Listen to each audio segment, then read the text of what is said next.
Health is ওয়েলথের পক্ষ থেকে আপনাদের সবাইকে স্বাগত। আজকে আমি যে প্রাণায়ামটা দেখাবো সেটা হচ্ছে আপনার মাইগ্রেনের জন্য, অর্থাৎ আধকপালি, বাংলা ভাষায় যেটাকে বলে আধকপালি। আর এই আধকপালি যন্ত্রণা অর্থাৎ এই মাইগ্রেন যাদের আছে তারা জানে এটা কত কষ্ট। এবং পূর্বে আমারও ছিল, তাতে আমি অনেক ডাক্তার দেখিয়েছি, অনেক টোটকাও আমি ইউজ করেছি, কিন্তু কোনো কিছুতেই কিন্তু এই মাইগ্রেনের যে পেনটা এটা কমেনি। একমাত্র এই প্রাণায়ামের মাধ্যমে কিন্তু আমার এই মাইগ্রেনের ব্যথাটা গেছে।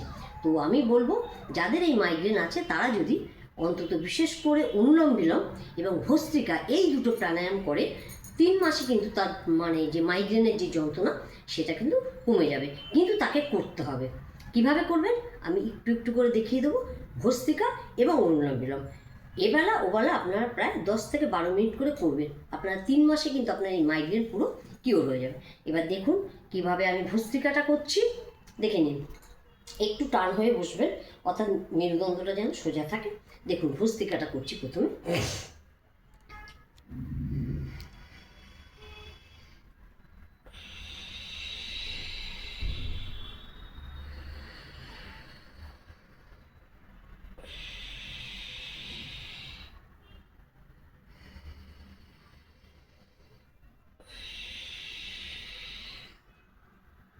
অর্থাৎ অক্সিজেনটা যখন দুটো নাক দিয়ে নেবেন, পুরো আপনার একদম আর্য চক্র অব্দি মাথা এই পর্যন্ত আপনি শ্বাসটা প্রথম আপনার হয়তো একটু হবে না, অসুবিধা হবে, কিন্তু যারা একটু করে তারা কিন্তু এটা পারবেন। একদম আর্য চক্র অব্দি এটা করবেন। এবং এটাকে বলা হয় ভস্ত্রিকা, অর্থাৎ শ্বাসটা দুটো নাক দিয়ে নিচ্ছেন আর দু নাক দিয়ে আপনার কিন্তু শ্বাসটা ফেলছেন।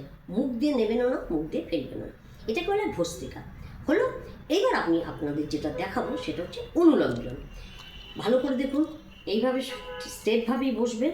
একটা যে কোনো মুদ্রা নেবেন, বায়ু মুদ্রা আছে, জ্ঞান মুদ্রা, ধ্যান মুদ্রা, যে কোনো এইভাবে নিয়ে টান টান হয়ে বসবেন। দেখুন আমি বাঁ নাক দিয়ে নেব শ্বাসটা, ডান নাক দিয়ে ছাড়বো, আবার ডান নাক দিয়ে নেব, বাঁ নাক দিয়ে ছাড়বো। আপনি যতটা পারবেন একদম আর্য চক্র দিয়ে শ্বাসটা নেবেন, অক্সিজেনটা নেবেন, অক্সিজেনটা ফেলবেন। দেখে নিন।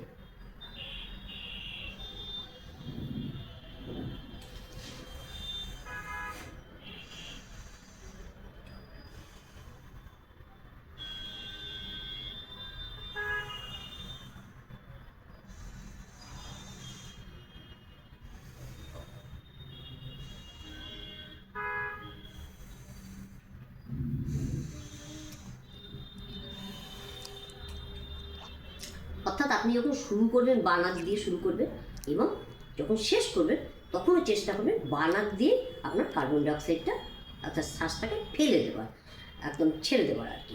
আচ্ছা, এই দুটো তো করবেন। আরেকটা যেটা আমি বলতে চাইছি, আমি গরম জল নিয়ে তো অনেকটা আমার প্রাণায়াম আমার বলা আছে, এর আগে আমি ভিডিও করেছি। তো আমি মাইগ্রেন যাদের এইভাবে আছে তাদের ক্ষেত্রে বলবো আপনারা কিন্তু দুবেলায় একটু ঈষদুষ্ণ গরম জল খাবেন।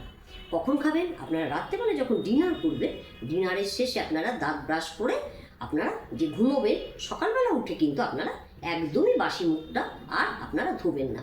সেই বাসি মুখে আপনারা ঈষদুষ্ণ গরম জল বসে গ্লাসে করে অল্প অল্প অল্প অল্প অল্প করে আপনারা জলটা পান করবেন। সকালেও খাবেন এবং রাতেও খাবেন। দেখবেন এই মাইগ্রেন আপনাদের কত তাড়াতাড়ি কিওর হয়ে যাবে। একদম একবারে ঢকঢক করে খাবেন না। চেষ্টা করবেন আপনারা কিন্তু বোতলে খাবেন না, আমি বারবার বলেছি। আপনারা জলটা কিন্তু গ্লাসে খাবারই চেষ্টা করবেন। দেখবেন আপনার এই মাইগ্রেন কিন্তু পুরো কিওর হয়ে যাবে। আজকে আমি এখানেই রাখবো। আপনারা আমার পাশে থাকবেন, লাইক করবেন, শেয়ার করবেন, সাবস্ক্রাইব করবেন। নমস্কার।